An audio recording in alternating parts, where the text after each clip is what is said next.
had to come and tell us not to be saying anything about the Lord, And pretty soon the supervisor came and told us to be quiet, not to be telling people about the Lord, but the whole facility there knew, about the Lord Jesus Christ, because afterwards they were coming and asking questions, they were curious, and especially when me and my husband worked there together, husband and wife, it was kind of a fun thing there, working together for a little bit until we all went on, got different jobs, a better job and everything. I remember seeing Danielle and Sam. They didn't see me, but as I was leaving the job there, me and Fred, I saw the mom drive up to pick up Alfonso from his job, and Sister Danielle was just a little girl then. She didn't know me at the time, and I saw Sam as a little boy at that time, But even so, like the lady that was just speaking right now, me and Alfonso, we met again at a different job, Catholic Charities. So we both had the same kind of job out there, taking care of, being a caregiver for the people, and just meeting him at meetings and everything. And I mean, he just really, he was a funny man, yet very respectful. He was very respectful gentleman. That's what I want to say. And I was grateful, and me and Fred are grateful that we had met him as a friend, and thank God that he was saved. Even though we were surprised when we saw him walk in the church, we were happy to see him because Danielle was here. The sister was here at the time, so I just thank God that he was able to give Jesus that chance and come in for his life. Now he's in a better place, and I just give all the honor and glory to the Lord. Thank you.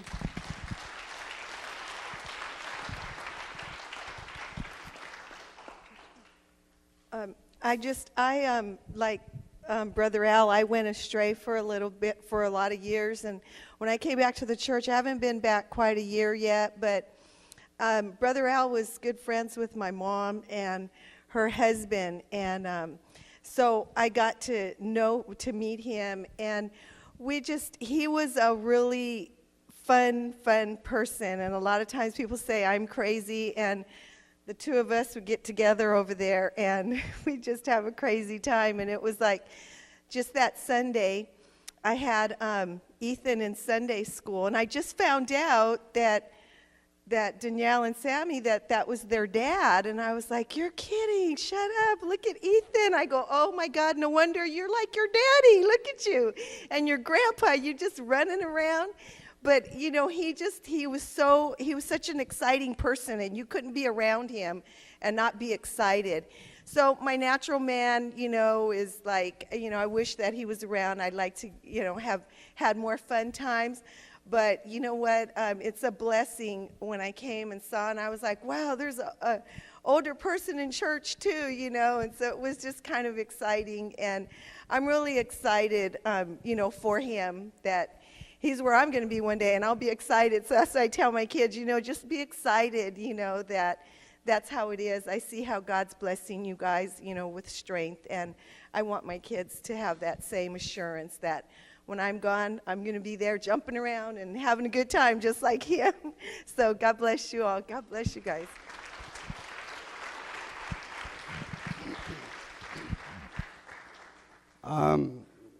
When Danielle married my nephew, we accepted her as our family.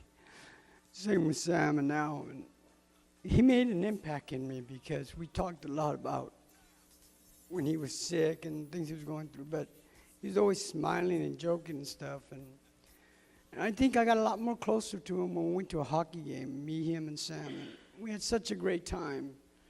As a matter of fact, we were making plans to go see the Harlem Globetrotters today. But it didn't happen.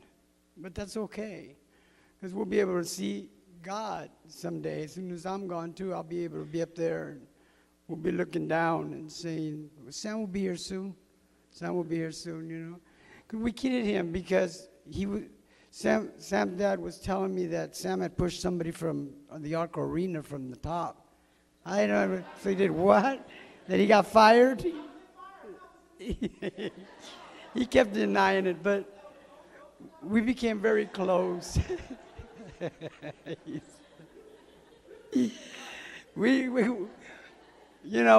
knew it wasn't him, but, we had fun, and we got pretty close that time, and he made an impact in my life that I never thought he would, because after I left the world and came to serve God, I didn't trust the world no more. I didn't trust nobody.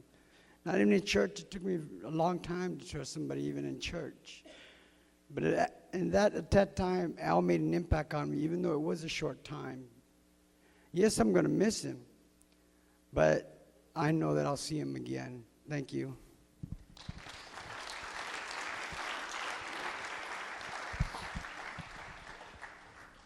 Hi, my name is Daniel, and I got the privilege to meet Al 6 months ago when I first came to the men's home.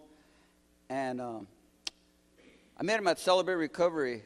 He was like one of the first ones down there, down over here on the southern side when it was going to start. I introduced myself to him, and I felt comfortable talking to him because here's a guy more than my age, because I was one of the oldest guys in the men's home. I was the oldest guy. But anyways, make a long story short, I told him I'm from Salinas. He goes, oh, yeah, and then he goes, I used to live there, and Sam was born there. I don't know if that's correct, no, but you lived there, and where you grew up at and all that. And I said, oh, okay.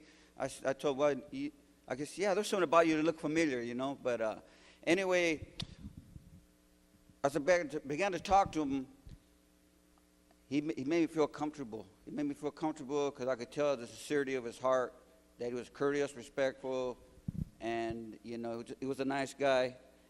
And so I always used to look forward to talking to him.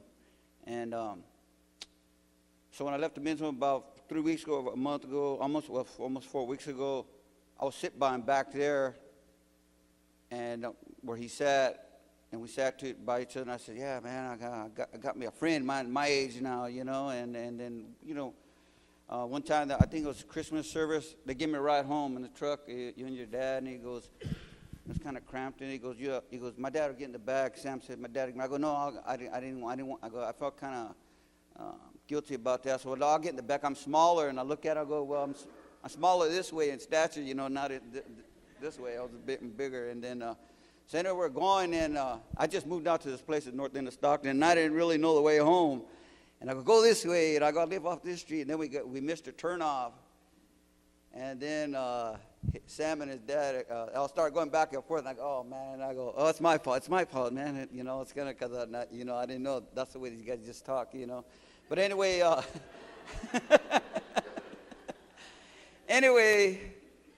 yeah, I miss my new friend. It was my new friend, and I miss him, but, you know what I like about him? He was always upbeat, no matter how sick he was. And the last Sunday, I sat by him, and then I saw him after service inside the cafe area, and I'm sitting there, and my sister Petra's right there, and he comes by, and he says hi to her, and then he talked to me, and he just told her something. He was joking, and we're laughing, but he told me before the service, I'm not feeling good.